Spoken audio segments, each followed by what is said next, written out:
भारत माता की, भारत माता की। वंदे वंदे वंदे। सर्वप्रथम गुरुदेव भगवान को प्रणाम करता हूं, उनको नमन करता हूं, उनको वंदन करता हूं। उन्होंने हम लोगों को जो एक अमृत पुस्तक दिया, उससे बहुत कुछ हम लोगों के जीवन में परिवर्तन आया। सामने बैठे सभी भक्तों को प्रणाम करता हूं, उनके अनुयायियों को प्रणाम करता हूं, बड़ों को प्रणाम करता हूं, छोटों को अपना स्नेह भेंट करता हूं।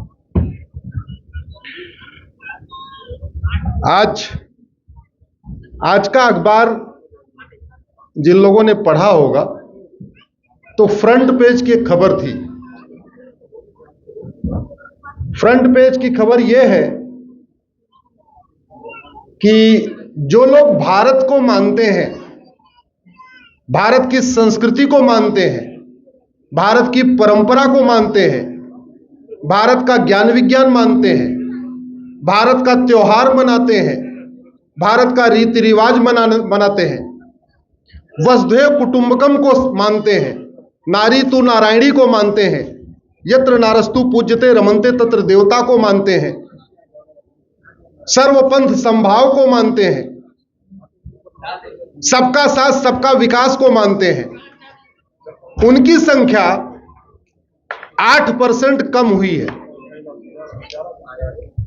और जो भारत को नहीं मानते, भारत की संस्कृति नहीं मानते, वसुधैव कुटुंबकम नहीं मानते, नारी तु नारायणी में नहीं मानते, सबका साथ सबका विकास नहीं मानते, यत्र नारस्तु पूज्यते रमन्ते तत्र देवता नहीं मानते, सब एक समान है ये इस बात को नहीं मानते, होली नहीं मानते, दिवाली नहीं मानते, वंदे मातरम नहीं मानते, कुछ नहीं मानते, उनकी संख्या पिछले 65 साल में 43% बढ़ी है। यानी भगवान राम को मानने वाले, भगवान कृष्ण को मानने वाले, भगवान विष्णु, भगवान शंकर को मानने वाले, हमारे गुरुदेव को मानने वाले, इनको मानने वालों की संख्या 8% घटी है और इनको न मानने वालों की संख्या 43% बढ़ी है। तो टोटल गैप कितना हो गया आप खुद ही कैलकुलेट कर लीजिए। यह चिंता की बात है कि नहीं? और एक दूसरी खबर और आई है बरेली से। रानी यादव के 2 टुकड़े किए गए हैं। बरेली में रानी यादव को नाभि के पास से 2 टुकड़े काट दिए गए, आधा पार्ट इधर आधा पार्ट इधर। यह भी आज की घटना है। यह बहुत चिंतन की बात है। वैसे तो बहुत सारे लोग कहते हैं कुछ बात है कि हस्ती मिटती नहीं हमारी, लेकिन यह मीठा झूठ है। कड़वा सच यह है कि बस्ती की बस्ती खत्म हो गई। कड़वा सच यह है कि दुर्योधन का ननिहाल गंधार आज की डेट में अफगानिस्तान कहलाता है। वहां कोई राम कृष्ण भगवान शंकर हनुमान महादेव को मानने वाले कोई नहीं है। कड़वा सच यह है कि राजा भरत का ननिहाल, जहां से माता कैकेयी आई थी, उसको पाकिस्तान कहते हैं। वहां राम कृष्ण विष्णु भगवान लक्ष्मी देवी सरस्वती सबको मानने वाले 2% बचे हुए। कड़वा सच यह है कि पूर्वी बंगाल बांग्लादेश कहलाता है, वहां केवल 5% बचे हुए। कड़वा सच यह है कि भारत में 28 राज्य हैं, 8 केंद्र शासित प्रदेश हैं, टोटल है 36 में से 9 राज्यों में वसुधैव कुटुंबकम, नारी तु नारायणी, सर्वधर्म संभाव, सर्वमंगल मांगल्य को मानने वाले खत्म हो चुके हैं। कड़वा सच यह है कि भारत में टोटल 800 जिले हैं, 800 जिलों में से 200 जिलों में हिंदू जैन बौद्ध सिख खत्म हो चुके हैं। कड़वा सच यह है कि टोटल 6000 तहसीलें हैं, 6000 तहसीलों में से 1500 तहसीलों की डेमोग्राफी बदल चुकी है। कड़वा सच यह है कि भारत के बॉर्डर पे टोटल 300 तहसील है। नेपाल के बॉर्डर पे, पाकिस्तान के बॉर्डर पे, हिमालय के बॉर्डर पे, समुद्र के बॉर्डर पे, म्यांमार के बॉर्डर पे, जहां जहां हमारा बॉर्डर लगता है, उस 300 की 300 तहसीलों की टोटल डेमोग्राफी बदल चुकी है। और जो मैं आंकड़े बता रहा हूं, ये सरकारी आंकड़े बता रहा हूं, और मेरी एक पीआईएल चल रही है कि भारत में 9 राज्यों में हिंदुओं को अल्पसंख्यक घोषित कर दिया जाए। यह बात मैंने एफिडेविट पे सुप्रीम कोर्ट में दिया हुआ है और किसी ने उसका विरोध नहीं किया। सवाल यह है, आखिर चीन में भी तो रानी रहती है, चीन की रानी के 2 टुकड़े क्यों नहीं होते? भारत की रानी के 2 टुकड़े क्यों होते हैं? सिंगापुर में भी नेहा रहती है, सिंगापुर में नेहा के 2 टुकड़े क्यों नहीं होते, भारत में 2 टुकड़े क्यों होते? और जब जब ऐसी हत्याएं होती है तो हम क्या करते हैं, ट्विटर पे justice for Neha, justice for Hina, justice for ये ट्रेंड चला देते हैं। कुछ लोग फेसबुक पे वीडियो शेयर कर देते हैं, बहुत ज्यादा करते हैं, कुछ लोग इकट्ठा करके धरना प्रदर्शन कर देते हैं। लेकिन फैसला बाद में क्या हुआ?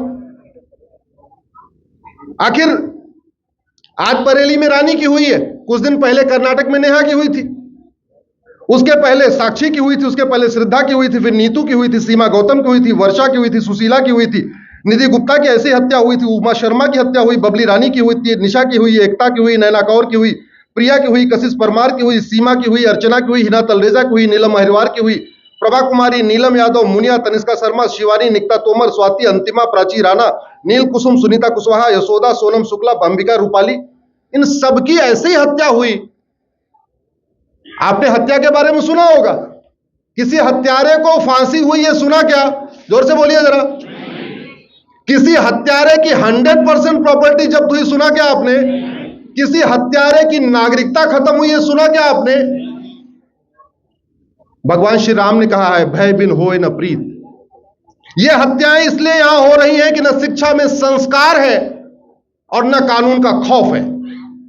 जो हत्या जैसा अपराध दिल्ली में होता है, दिलवर नेगी को जला के मारा जाता है, कभी दुबई के दिलवर नेगी को जला के नहीं मारा गया, कभी सिंगापुर के दिलवर नेगी को जला के नहीं मारा गया, कभी चाइना के दिलवर नेगी को जला के क्यों नहीं मारा गया, दिल्ली के दिलवर नेगी को जला के क्यों मारा गया? राजू की हत्या हुई, कृष्णा की हत्या हुई, शिवम की हुई, बादल की हुई, नीलेश की हुई, कमलेश की हुई, गंगाराम की हुई, डॉक्टर नारंग की हुई, याद होगा आपको दिल्ली में, रतन लाल की हुई, अभिजीत की हुई, रामलिंगम की हुई, रिंकू शर्मा की हुई, ध्रुव त्यागी की हुई, चंद्रगुप्ता की हुई, बंधु प्रकाश की हुई, रचित जाट की हुई, प्रियंका रेड्डी की हुई, अंकिता शर्मा की हुई, ट्विंकल की हुई, किशन की हुई, अंकित की हुई, अंकित सक्सेना, आपको पता होगा कुछ दिन पहले उसका गला काट दिया गया था पूर्वी दिल्ली में। लखनऊ में कमलेश तिवारी का गला काट दिया गया था, कन्हैया लाल राजस्थान, उमेश कोहली महाराष्ट्र। इसमें जितनी जिहादी हत्याएं हुई, किसी की 100% प्रॉपर्टी जब्त हुई, किसी की नागरिकता खत्म हुई, किसी को फांसी हुई नहीं, तो खौफ कहां से पैदा होगा? अभी कुछ दिन पहले पूर्वी वैष्णव को मारा, मानसी को मारा, रूबी को मारा, ममता को मारा, रुबिता को मारा, अंजलि को मारा, ममता को मारा, निधि पासवान मारा, अदिति मारा, आद्या मारा, अमृता मारा, अभिलाषा मारा, भावना मारा, बीना मारा, दीपा मारा, छवि को मारा, दृष्टि को मारा, इसका को मारा, एकता को मारा, लक्षिता को मारा, रिया को मारा, नीना को मारा, कनिषा को मारा, हर्षिता को मारा। ये तो मैं कुछ वो नाम बता रहा हूं जिसके लिए ट्विटर पे ट्रेंड चलाया गया था, जस्टिस फॉर ये, जस्टिस फॉर ये, जस्टिस फॉर ये। मेरा ये मानना है, अगर पूरी दुनिया में ऐसी हत्या नहीं होती है और भारत में ऐसी हत्या होती है, इसका मतलब हमारी दवा गड़बड़ है। बीमारी ठीक होती है दवाई से, बीमारी डॉक्टर से ठीक नहीं होती, याद रखिएगा। डॉक्टर बदलने से बीमारी ठीक नहीं होती है। बीमारी कैसे ठीक होती है? दवा बदलने से। अब समय आ गया है डॉक्टर नहीं, क्या बदलवाने का? और दवा बदलवाने के लिए कानून भी बदलवाना पड़ेगा, संविधान भी बदलवाना पड़ेगा। कानून बदलवाने के लिए सिंपल मेजॉरिटी चाहिए और संविधान में संशोधन कराने के लिए 2/3 बहुमत चाहिए। और संविधान में संशोधन करने के लिए 2/3 चाहिए। राज्यसभा में एनडीए के पास 117 है,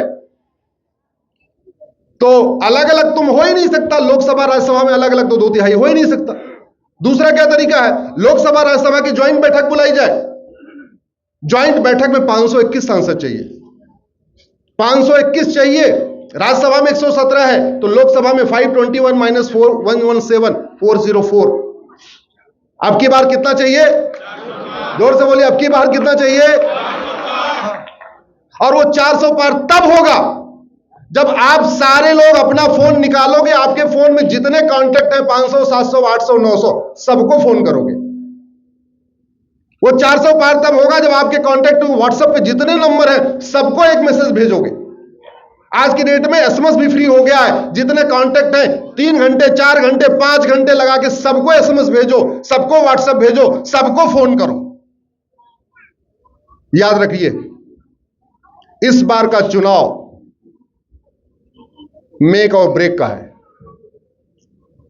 400 पार हो जाएगा, ब्रेकिंग इंडिया फोर्सेस भारत छोड़ के भाग जाएंगी, यह मैं गारंटी के साथ कह सकता हूं। भारत को तोड़ने वाली शक्तियां भारत छोड़ के भाग जाएंगी अब की बार 400 पार हो गया तो। इसलिए भारत विरोधी शक्तियां बिलबिला रही हैं, तिलमिला रही हैं। कभी कह रहे हैं 400 पार हो जाएगा, संविधान बदल जाएगा, 400 पार हो जाएगा, ये हो जाएगा, 400 पार ये हो जाएगा, ये हो जाएगा।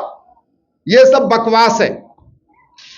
सच्चाई यह है 400 पार हमारी जरूरत है, इसको लाना जरूरी है। और इसको लाने का एक ही तरीका मैंने आपको बताया। एक बार अपना फोन घनघना दीजिए, आउटगोइंग फ्री है, डाटा फ्री है, एसएमएस फ्री है। एक बार इस फ्री वाली स्कीम का संपूर्ण उपयोग करिए। आप लोगों को बाकी कुछ तो फ्री में मिलता नहीं है, जो बैठे हुए राशन मिलता फ्री का क्या, बिजली मिलता फ्री का क्या, पानी मिलता फ्री का क्या, कुछ भी फ्री का नहीं मिलता, केवल डाटा फ्री का मिला हुआ है। तो जो डाटा फ्री का मिला हुआ है उसके लिए ऐसी व्यवस्था बनाइए। हमारी बहन भी आ गई है, एक बार सब लोग ताली बजा दीजिए बहन के लिए।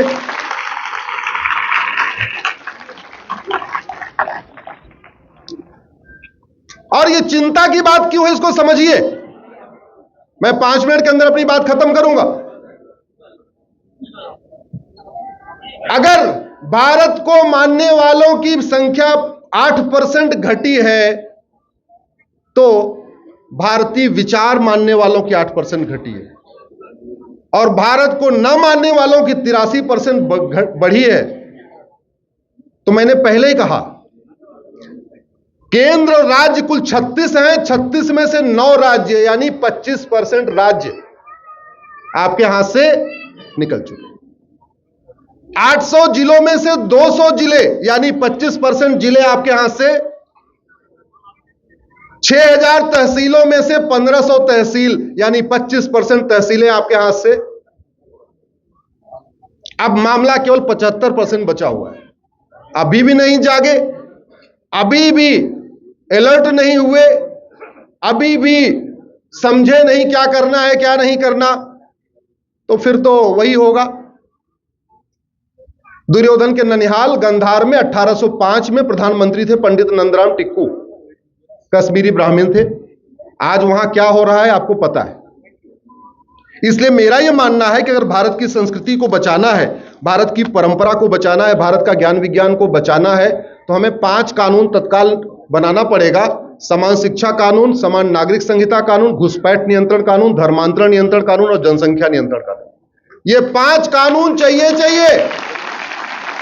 इसलिए एक बार अपने जितने भी आपके यार दोस्त रिश्तेदार हैं, आपके नातेदार हैं, आपके फोन में जितने भी नंबर हैं, उनको बता दीजिए ये 5 कानून बन गए। समान शिक्षा, समान नागरिक संहिता, घुसपैठ नियंत्रण, धर्मांतरण नियंत्रण, जनसंख्या नियंत्रण।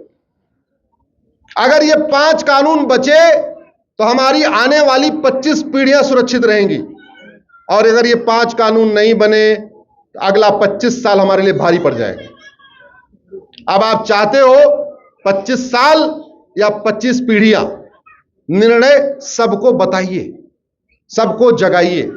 आप सब तो जगे हुए हैं, सामने बैठे हुए हैं, भगवा गमछा बंधा हुआ, सब जगह जगह भगवा गमछा आ गया, इसका मतलब जगे हुए हैं। उनको जगाना नहीं, हम आपको तो कह ही नहीं रहे, हम तो उनको कह रहे हैं क्योंकि बड़ी चिंता की बात है। गाजियाबाद में 55% वोटिंग, नोएडा में 55% वोटिंग, दिल्ली एनसीआर में 55% वोटिंग। यह बहुत चिंता की बात है। या तो ओवर कॉन्फिडेंस आ गया है, अरे या तो सोच रहे यार अब तो 400 पार हो ही रहा, चलो घूमो टहलो कुछ भी करो। नहीं, ये नहीं चाहिए।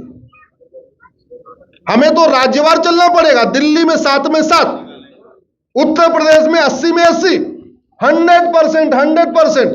जब 100% करेंगे तब 400 पार होगा। और एक बात मैं जरूर लास्ट में कहना चाहूंगा, आज की डेट में जो पाखंडी कह रहे हैं कि 400 पार हो जाएगा, संविधान बदल जाएगा, उनको यह जरूर कहिएगा संविधान का ढांचा तो 1976 में बदल दिया। 1976 में संविधान का मूल ढांचा बदल दिया गया। संविधान की जो प्रस्तावना होती है उसको संविधान का बेसिक स्ट्रक्चर कहते हैं। संविधान की जो प्रस्तावना होती है उसको मूल ढांचा कहते हैं।